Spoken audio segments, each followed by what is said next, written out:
సరార్దర్ cotton మహాశయుని జయంతి ఉత్సవాన్ని ఈరోజు మన పాలకొల్లు నియోజకవర్గంలో సాగునీటి సంఘాల అధ్యక్షులు సభ్యులతోటి అత్యంత ఘనంగా నిర్వహించుకోవడం జరిగింది.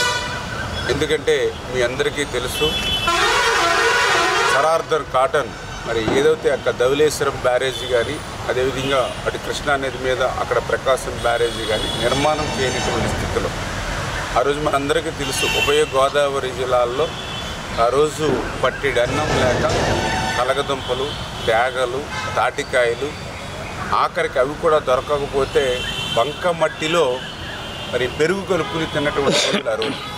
అటువంటి స్థితిలో కాటన్ మహాశయుడు ధవళేశ్వరం కట్టిన తర్వాతే ఈరోజు ఉభయ గోదావరి జిల్లాలు కూడా పచ్చగా ఉండి మనందరం కూడా 2 పంటలు పండించుకొని 2 పూటల అన్నం తింటున్నామంటే ఆ కాటన్ మహాశయుడి యొక్క పుణ్యం.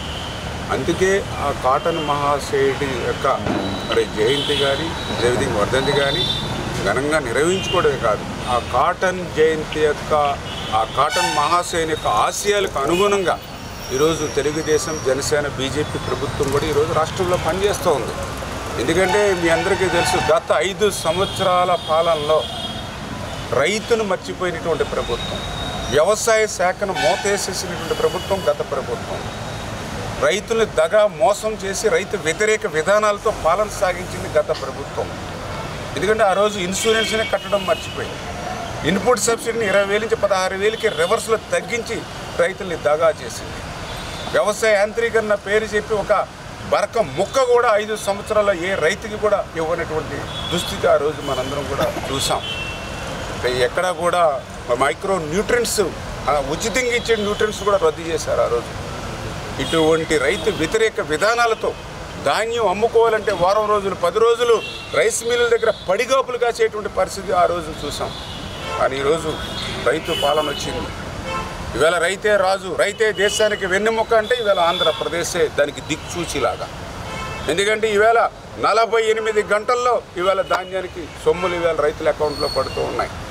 ఇవాళ టార్గెట్కి మించి ధాన్యం 60 బస్తాలు, 65 బస్తాలు పండించిన ప్రతి ధాన్యం గింజ కూడా ప్రభుత్వం కొనుగోలు చేస్తుంది. గతంలో ఎప్పుడూ చేయనటువంటి విధంగా ఇవాళ కొనుగోళ్ళు మరి పెరిగాయనంటే ఇవాళ ప్రభుత్వం ఏ మాదిరిగా రైతులకు సేవ చేస్తుందో ఇదే ఒక పెద్ద ఉదాహరణ అని చెప్పి తెలియజేసుకుంటూ, అదేవిధంగా ఎవరైతే కాటన్ మహాశయుడు ఏర్పాటు చేసినటువంటి కాలువలు కానీ, డ్రైన్స్ కానీ ఏవైతే ఉన్నాయో 5 సంవత్సరాలు ఒక తట్ట మట్టి ఎక్కడ తీసినటువంటి పరిస్థితి లేదు. ఆ కాటన్ మహాశయుడు ఏర్పాటు చేసినటువంటి ఆ కాలువలు, డ్రైన్లకు సంబంధించినటువంటి ఏ లాకులకి, ఏ షట్టర్స్కి, ఏ డోర్స్కి, ఏ రోప్స్కి కూడా కనీసం మరామతులు మాట్లాడించి గ్రీజ్ పెట్టి కూడా 5 సంవత్సరాల్లో మెయింటెనెన్స్ చేయలేదు. కానీ మళ్ళీ ఈరోజు ఈ తెలుగుదేశం, జనసేన, బీజేపీ కూటమి ప్రభుత్వం వచ్చాక మళ్ళీ ఈవేళ ఆంధ్రప్రదేశ్ రాష్ట్రంలో చూస్తూ ఉన్నారు. మేము అధికారంలోకి వచ్చినటువంటి మొదటి నెలలోనే 90 కోట్ల రూపాయలు పెట్టి వీడ్ రిమూవల్, అంటే గత ప్రభుత్వం మే నెలలో చేయవలసినటువంటిది కూడా జూన్, జూలై నెలలో వీడ్ రిమూవల్ మేము వచ్చాక మేము చేసేటువంటి పరిస్థితి. అదేవిధంగా అత్యవసరంగా నీరు ఆఖరి ఎకరం వరకు పోవట్లేదు. 5 సంవత్సరాలు మొద్దు నిద్ర పోయింది ఆ ప్రభుత్వం. ఆఖరి ఎకరం వరకు, ఆఖరి రైతు వరకు నీరు పోవాలని అంటే కొన్ని అత్యవసర పనులు చేయాలని చెప్పి 324 కోట్ల రూపాయలు చంద్రబాబు నాయుడు గారి సహకారంతో నిధులు మంజూరు చేసి ఆ పనులను చేశాం మొన్న సెప్టెంబర్, అక్టోబర్లో.